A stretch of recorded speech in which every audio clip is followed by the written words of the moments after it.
I hear you helped a blind woman.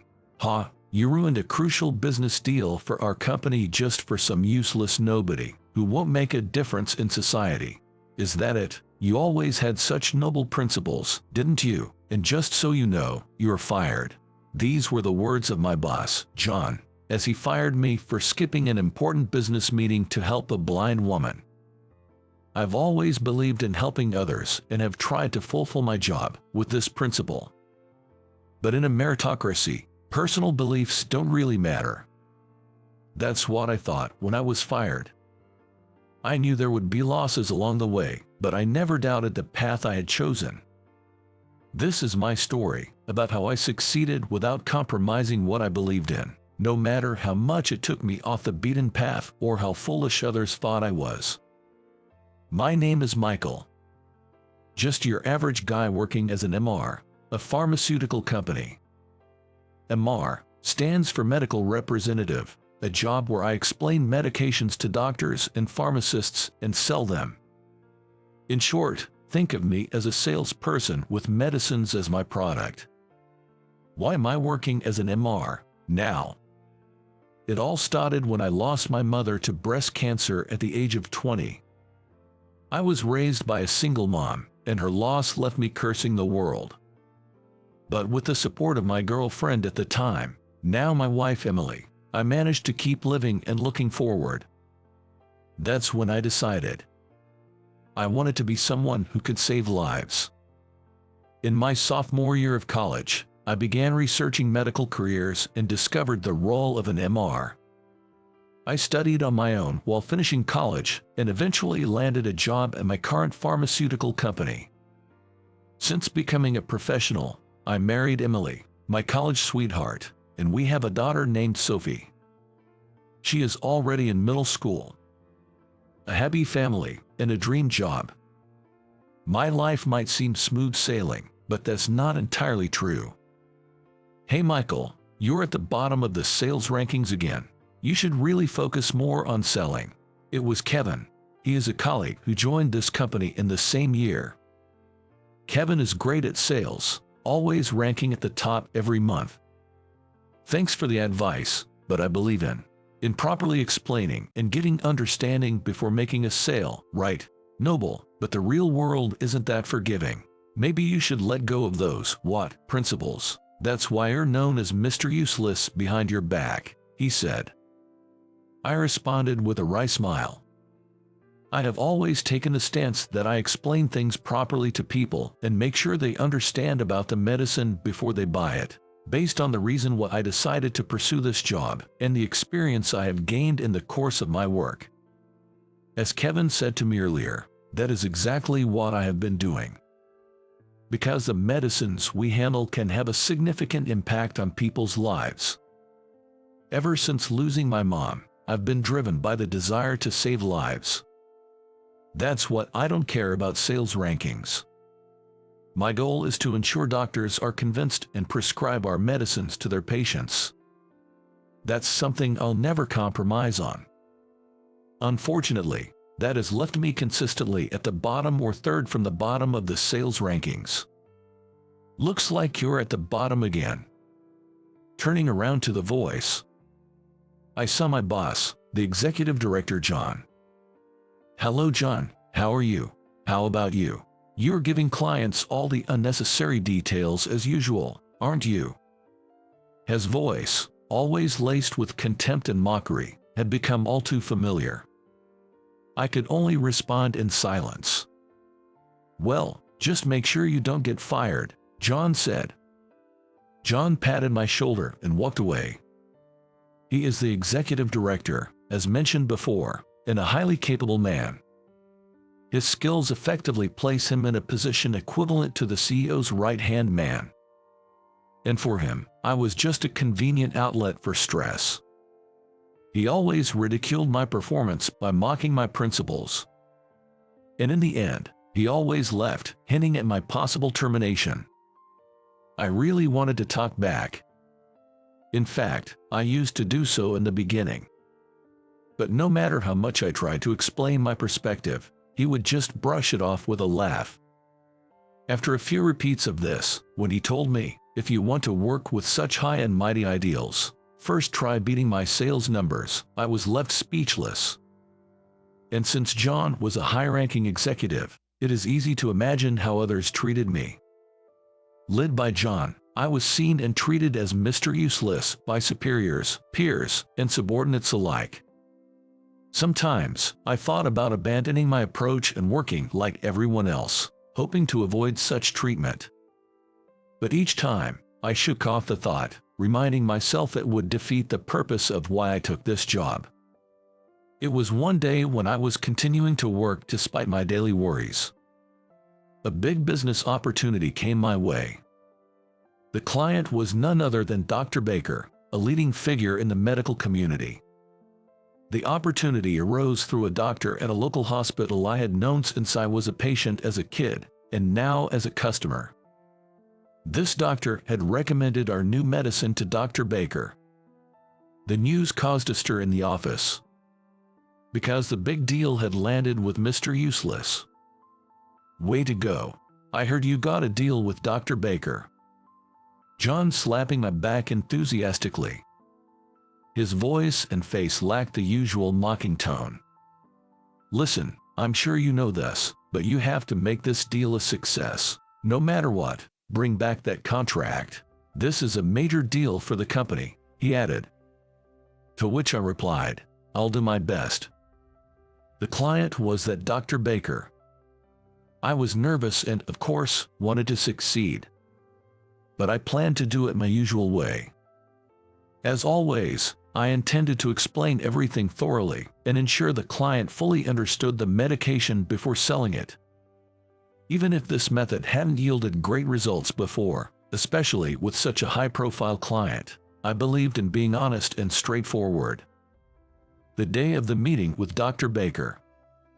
After numerous simulations and thorough preparations, I and Kevin, who was chosen as my support, were on our way to the hospital to meet Dr. Baker.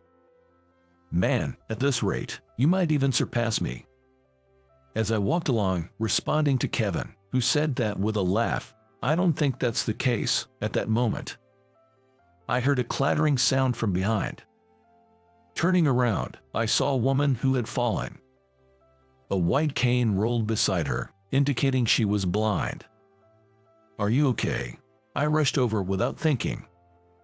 As I approached, it was apparent she had scraped her knee in the fall. The wound was visible through her torn stockings. As the woman began to speak, someone called out from behind, "Hey, what are you doing?" It was Kevin. He continued, "This isn't the time for that." That reminded me of the business meeting. But I just couldn't bring myself to leave the woman and go to the meeting. "What happened to you?" I asked the woman, who seemed flustered, and she said, "I need to get home quickly. I'm in a hurry." She explained that she had received a call from her daughter, who was home looking after her 5-year-old son, saying that he had collapsed. Her daughter was still in elementary school and didn't know what to do. She had tried calling her husband, but he didn't answer the phone.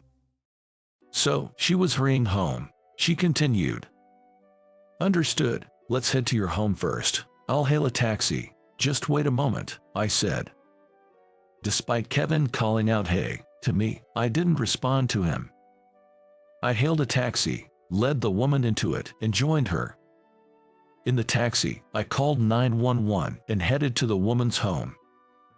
We arrived at her home before the ambulance did. I supported the frantic woman to her front door and waited outside after making sure she entered her house. The ambulance arrived shortly after. I explained the situation to the paramedics and assured them inside. After a while of hectic activity from the paramedics, the woman came out. Her son had been examined and fortunately, it wasn't serious. Relieved, I was about to leave when the woman said, "I'd like to thank you. Could you tell me your name and the name of your company?" I saw no reason not to, so I honestly introduced myself and left my business card, just in case. "Please have your husband verify this later," and then left her house. After leaving, I hailed another taxi to head to the hospital. In the taxi, checking my phone, I saw an unprecedented number of missed calls, emails, and message notifications. Feeling heavy-hearted, I headed to the hospital, where the business meeting was supposed to be, only to find Dr. Baker had already left. Returning to the office, I was immediately met with John's angry voice. "What have you done?" he yelled. I quickly apologized, "I'm sorry," but I immediately tried to explain. Actually, there was this woman who had collapsed. John interrupted me, saying irritably, "I heard from Kevin. You helped a blind woman. Ha! You ruined a crucial business deal for our company just for some nobody who won't make a difference in society.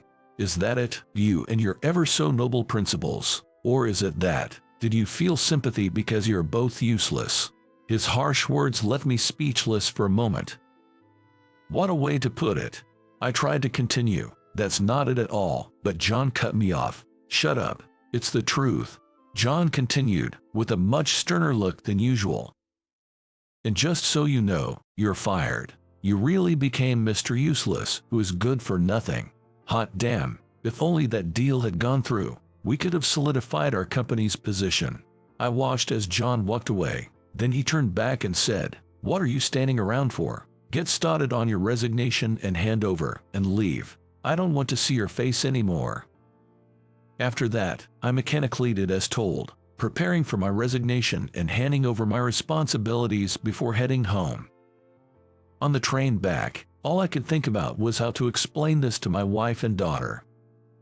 "I'm home," I said, entering the house with a much heavier heart than usual. "Hi, Michael," came the reply from inside. Entering the living room, my wife Emily looked concerned. "What's wrong? You look pale," she asked. I hesitated for a moment. I didn't want to lie. After some contemplation, I decided to be honest. "The truth is, I got fired." "Fired?" both Emily and my daughter Sophie exclaimed in unison. "Why? Did you do something wrong?" asked a surprised Sophie.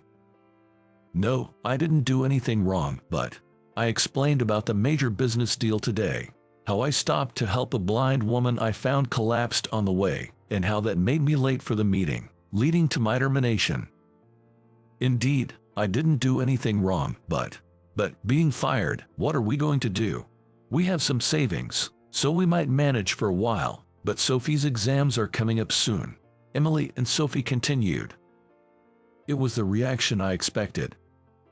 The atmosphere in the living room was heavier than it had ever been. "I'll try hard to find a new job soon." That was all I could say.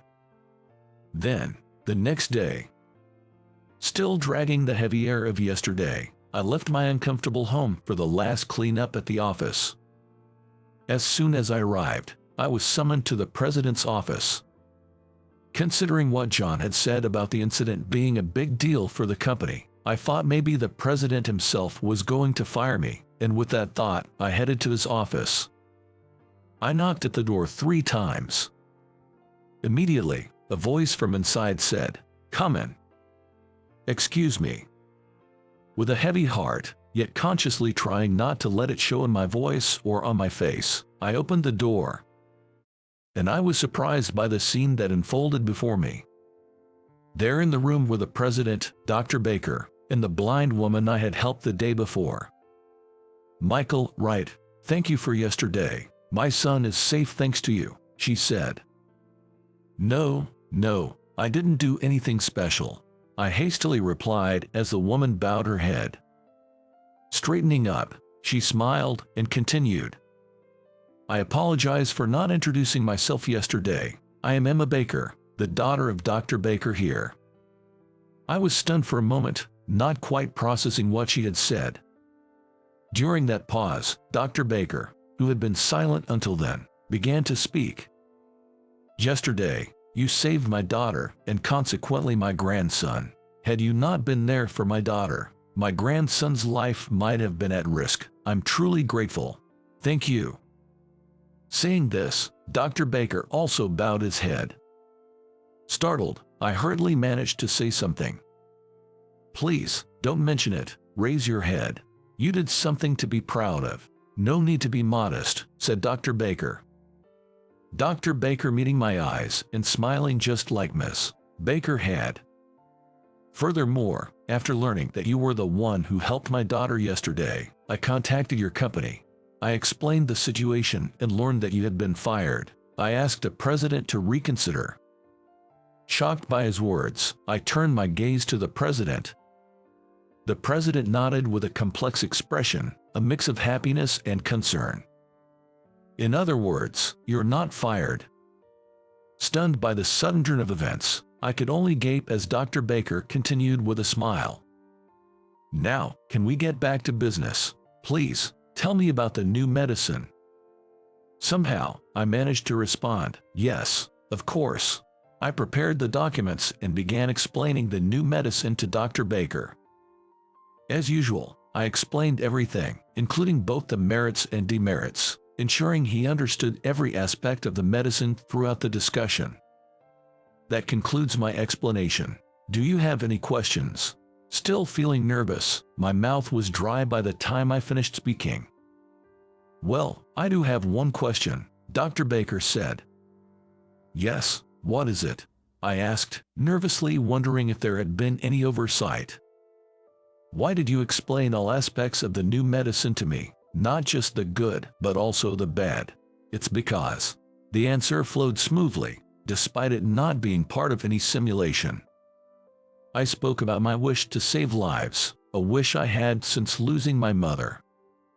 Medications are directly prescribed to patients, so I always want doctors to understand both the advantages and disadvantages before making a contract. I explained to every client, ensuring they fully understood the medication before I sold it.